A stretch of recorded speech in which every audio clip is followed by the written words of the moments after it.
आमच्या निवृत्ती दादांनी संत ज्ञानेश्वरांना जे ज्ञान दिलं तेच ज्ञान आम्ही सुद्धा घेतलं. ही आमची परंपरा आहे, ही आमचे गुरु आहेत.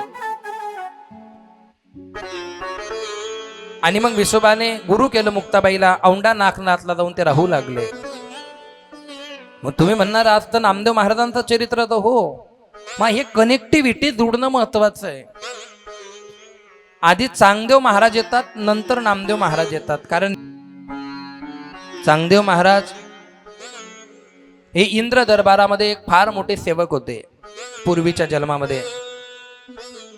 इंद्राने त्याला काम सांगितलं, त्याने ऐकलं नाही आणि इंद्राला राग आला आणि म्हणून इंद्राने शाप दिला की तुला मानव योनीमध्ये जाऊन दुःख भोगावं लागेल. त्याच्यानंतर त्या सेवकाने हात जोडले सांगितलं, हे इंद्र महाराज मला माफ करा, मी तुमचं काम ऐकलं नाही, अनाउधानाने मला विसर पडला. तेव्हा इंद्राने शाप दिला की साक्षात जगदंबा मा भगवती मुक्ताबाई रूपाने अवतीर्ण होतील आणि तुझा उद्धार करतील. चांगदेव हा देवाचा अवतार असल्यामुळे लहानपणापासून हुशार होता. 5 वर्षापासून सगळ्या विद्या संपादन केल्या. 4 वेद, 6 शास्त्र, 18 पुराण, 108 उपनिषद, 60 स्मृत्या, मनुस्मृती सगळं अध्ययन केलं. आणि आता काशीच्या पंडितांमध्ये बसलेला आहे श्री चांगदेव महाराज. अजून आहे का एखादा ग्रंथ शिल्लक माझ्यासाठी अभ्यासाला? काशीच्या पंडितांनी सांगितलं तू सर्व अभ्यास करून टाकला बाबा. मग आता जगात काही मिळवण्याचं बाकी राहिलंय का? काहीच बाकी नाही राहिलंय. एक गोष्ट बाकी राहिलीये, काय? योग विद्या. आणि चांगदेव महाराजांनी सांगितलं ही पण मला शिकायची. अरे ती खूप कठीण असते, किती कठीण असू द्या, पण मला योग शिकायचा आहे. चांगदेव महाराजांनी योगात सुद्धा पारंगत झाले. किती पारंगत झाले महाराज? अरे इतके पारंगत झाले का त्यांना यमदूत घ्यायला आल्याच्या नंतर आत्मा वैकुंठाला घेऊन जात होते, इतके पारंगत झाले. पण एक गोष्ट सांगू तुम्हाला, ज्ञानाबरोबर अहंकार येतो. ज्ञानाबरोबर अहंकार विष, आणि ज्ञान आल्याच्या नंतर जर तुम्ही नम्र झाले तर ते अमृत आहे. आणि म्हणून ज्ञानी माणसाने नम्र असलं पाहिजे, श्रीमंत माणसाने नम्र असलं पाहिजे, सामर्थ्यवान माणसाने नम्र असलं पाहिजे. का? नम्र झाला भूता तेने कोंडिले अनंता. या संतांमध्ये सामर्थ्य नव्हतं का विसोबा खेचराचा पाय मोडायचं? या संतांमध्ये सामर्थ्य नव्हतं का कुंभाराचा फार मोठा सगळे मडके फोडून टाकायचं? निवृत्तीनाथांमध्ये सामर्थ्य नव्हतं का आळंदीच्या ब्राह्मणांना बांधून ठोकून काढायचं? सामर्थ्य होतं, पण सामर्थ्य असताना शांती ठेवायला खरं सामर्थ्य लागते, लक्षात ठेवजा. अंगात ताकद असताना शांती ठेवायला खरी ताकद लागते. राग येणं महत्वाचं नाहीये, त्या रागावरती कंट्रोल करण्यासाठी जी ताकद लागते ती महत्वाची आहे. नाही तर राग आला की लगेच बायावर केल्या आणि मी मात टाकसो, तो माणूसच नाही. आपल्या टप्प्यात आला की मग कार्यक्रम करायचा, हे राजकारण असतं, लक्षात ठेवजा. जोपर्यंत टप्प्यात येत नाही तोपर्यंत बॅटीला बॉल मारायचा नाही, व्हाईट जाऊ द्यायचा, त्याला रन भेटतो. राग आला की लगेच उठलं, असं नाही, असं नाही, असं नाही. रूपरेषा, कृष्ण नीती फार महत्वाची आहे. 4ही संतांना जो त्रास झाला यांनी एक आखली आणि शेवट तुम्हाला असं वाटत असेल या संतांनी फक्त त्रास सहन केला. नाही नाही नाही, जाता जाता आहे ना ते चांगला तंगडे मोडून गेले बरं का, लक्षात ठेवजा. अजून बी आळंदीमध्ये कुंभाराचं मडकं फिरत नाही म्हणजे हे काय सोपी गोष्ट आहे का?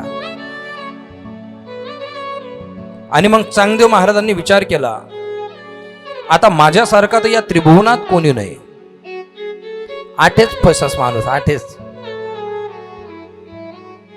आता समजा उद्या मला जर समजा काही आजार आला, मन मेंदुमा ताप चढी यार म्हणे नस पाठी गई, मरी गो मी, मग का तुमच्या सोसायटीमध्ये कधी कथा होणारच नाही? होईल ना, का नाही होणार?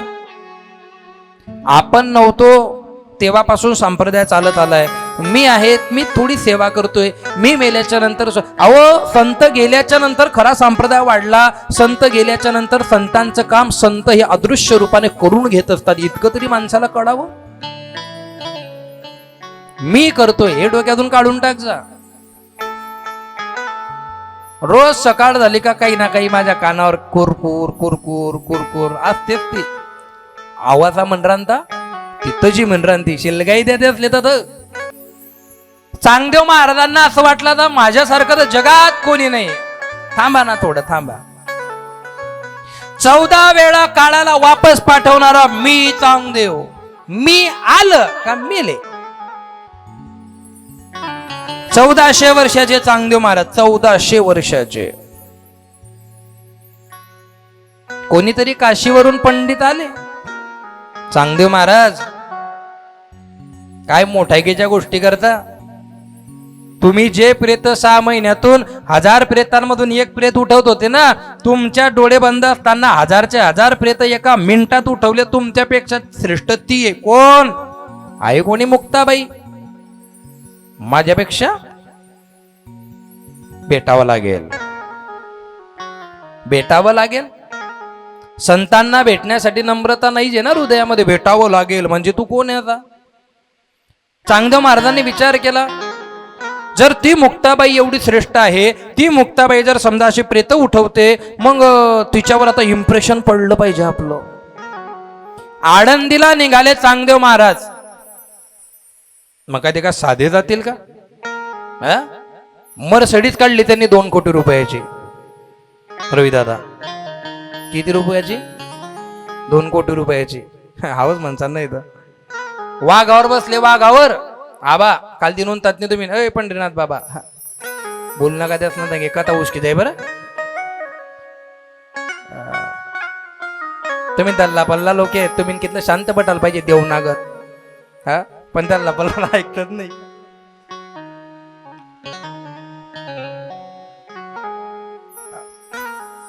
चांगदेव महाराज वाघावर बसले, हातामध्ये सापाचं चाबूक घेतलं आणि चालले आळंदीला. थांबा, सांगा त्यांना जाऊन चांगदेव महाराज आलेत. थांबा थांबा थांबा थांबा थांबा. शिष्य म्हणे आवाज काय करणार ना आज? चाला चाला थांबा थांबा. अय कागद पेन आण म्हणे. कागद घेतला, पेन घेतला, लिखायला घ्या. लिखता जे नाही काय लिखू. मुक्ताबाईचं वय माहित नाही, अधिकार माहित नाही, कोण आहे काय, आशीर्वाद देऊ का, पाया पडू का, माय म्हणू, काय म्हणू तिला. मग एक शिष्य असतोच ना सल्ला देणारा. एक काम करा म्हणे, कोरं देऊन टाका म्हणे. हे कोरं पत्र पाहून ते काय उत्तर देता त्यांच्यावरून कळेल यांना किती बुद्धी आहे. म्हणजे तुमले नाचता येणे राहणार, अंगण वाकड तुम नाही, तुमले द्राक्ष बेटीने राहणार, आंबट म्हणे तुम्ही सोड दिले. आणि मुक्ताबाईचा अधिकार सांगणार तुम्ही, आहे की नाही. कोरं पाठवलं, कोरं. निवृत्तीनाथांनी ते कोरं पत्र बघितलं. कोणाचं आहे म्हणे? चांगदेव महाराजांचं. हे कोरं आहे म्हणे. ज्ञानोबा हे तुला काही समजतं का बघ रे बाबा. ज्ञानोबाने बघितलं म्हणे कोरं आहे दादा. सोपान काकांनी बघितलं, हे पण कोरं आहे. मुक्ता आता ही लीला आहे बरं का, बघ बरं बेटा हे काय आहे. मुक्ताबाईने बघितलं, दादा हा अहंकार आहे. काय आहे? काय आहे? युगो युगो. मग निवृत्तीनाथ जे बोलताना हे संत चरित्र आहे. निवृत्तीनाथ सांगता ज्ञानोबा तुम्ही बोला काहीतरी. मग संत ज्ञानेश्वर म्हणता, मुक्ता कोर कागद हा चांगला असतो, त्याच्यावर चांगलं लिहिता येतं. कोरा शब्दाचा अर्थ निर्मळ, कोरा शब्दाचा अर्थ स्वच्छ, कोरा शब्दाचा अर्थ त्याला अजूनही म्हणजे त्याला कुठल्या गोष्टीची बाधा झालेली नाहीये आणि तो बिन बाधा विरहित आपल्या शरणागतीला आलाय. संत ज्ञानेश्वरांनी 65 ओव्या लिहिल्या आणि त्या 65 ओव्यांचा ग्रंथ निर्माण झाला. त्या ग्रंथाचं नाव आहे चांगदेव 65. काय नाव आहे त्या ग्रंथाचं? हा, म्हणून संतांजवळ जात असताना कोरे होऊन जा. हे बा आम्ही असे कोरे, तुमले जसं पटी तसं गळावा. आळंदीला गेल्याच्या नंतर इंटरव्ह्यू घेता. तिथं जर एखाद्या मुलानं म्हटलं ना मला हरिपाठ पाठ आहे, माझा काकडा पाठ आहे, मी 4-5 कीर्तन केले, हाकलून देतात ते. अहो अर्धा शहाणा नाही, अर्धा शहाणा नकोच. एक ते पुरा शहाणा पाहिजे, एक ते पुरा कोरा पाहिजे, कोरा. कार्बन नको खाले, गंध भटक निळ निळ ते. आणि मग महाराजांनी जे ओव्या पाठवल्या, चांगदेव महाराजांनी जेव्हा ओव्या वाचल्या ना, डोकं काम करतोय चांगदेव महाराजचं. चांगदेव महाराज वाघावरती आले आणि मग हे भिंतीवरती बसलेले चारही भावंड आणि मग आता निवृत्तीनाथाने सांगितलं आपल्या दारी फार मोठा साधू येतोय, आपण पण 4 पावलं गेलं पाहिजे. आणि मग सोपान काका भिंतीवरून उतरायला लागले तेव्हा निवृत्तीनाथ म्हणता अरे बैस, तो वाघावर येतोय ना. अरे वाघ हा सजीव आहे, त्याच्या हातामध्ये सापाचा चाबूक आहे. मग तो जर इतका ताकदवान आहे मग आपण सुद्धा काहीतरी चमत्कार केला पाहिजे का नाही. म्हणजे काय, चाडविली जड भिंती हरली चांगयाची भ्रांती. आणि मग ती जी भिंत होती ती चालायला लागली. हे काही लोकांना पटणार नाही आणि तुम्ही पटावं तुम्ही ऐकावं म्हणून ही कथा नाहीच आहे. संतांच्या जीवनात घडलेले प्रसंग तुमच्या समोर मला जसेच्या तसे सांगायचे. मान्य करायचे असेल करा, नसेल करायचे नका करू. चालविली जड भिंती हरली चांगयाची भ्रांती. आणि मग ती भिंत चालायला लागली आणि तिकडनं ते चांगदेव महाराज वाघावर बसून आले. आणि जेव्हा भिंत चालताना बघितली धडकन वाघावरून उतरले, मुक्ताबाईचे पाय धरले आणि मग एक प्रमाण निर्माण झालं. हरी चांगदेव म्हणे आजी जन्म आलो, चांगदेव म्हणे आजी जन्म आलो, चांगदेव म्हणे आजी जन्म आलो, चांगदेव म्हणे आजी जन्म आलो. गुरुपुत्र झालो मुक्ताईचा, गुरुपुत्र झालो मुक्ताईचा. चांगदेव म्हणे आजी जन्मालो, चांगदेव म्हणे आजी जन्मालो. गुरुपुत्र झालो मुक्ताईचा, गुरुपुत्र झालो मुक्ताईचा. चांगदेव म्हणे आजी जन्म आलो, चांगदेव म्हणे आजी जन्म आलो.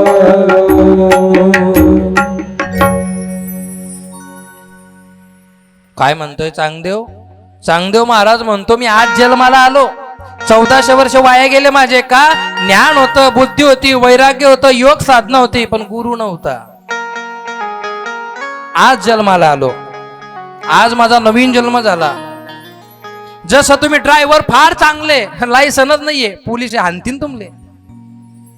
बाई कोण दिसायला सुंदर आहे, लग्न झालंय, तिला 4 मुलं आहे आणि मला काही मंगळसूत्र आवडत नाही. कानपटाने पोडात तू नवरा तुला.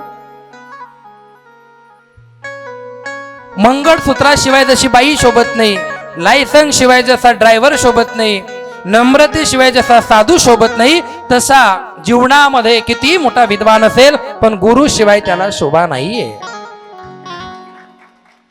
म्हणजे तुम्ही विद्वान आहेत बा असं. आई टाळी वाजाना पहिले आजूबाजू दखिलेत जावा बर का. कोणी तंबाखूवाला बटेल का आजूबाजू?